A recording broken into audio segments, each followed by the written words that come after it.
reaction and a comment sa pag-reject ng ICC sa request na interim release kay former President Rodrigo Duterte po? Oh yes, i-hold ko na lang muna ma'am yung comment ko dito sa ICC case, no, kasi kailangan natin maki-empathize and maki-empathize sa mga nabiktima ng lindol at mag-sympathize doon sa mga namatayan.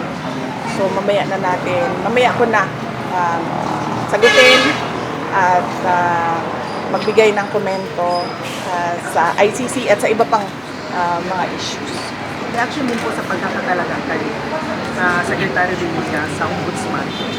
Kasi sabi niya, sisilipin daw niya yung salin mo po. Oh, huwag na niya silipin. Huwag na niya silipin, no? Ilagay na niya sa harap niya at pag-aralan na niya ng maayos kung ano man yung gusto niyang gawin. Ipagpasa Diyos na lang natin siya at kanyang mga gagawin bilang ombudsman. Pabor ka ba na talaga siyang ombudsman sa kanyang pwesto ngayon? Kung ako presidente, hindi siya ang i-appoint ko na ombudsman.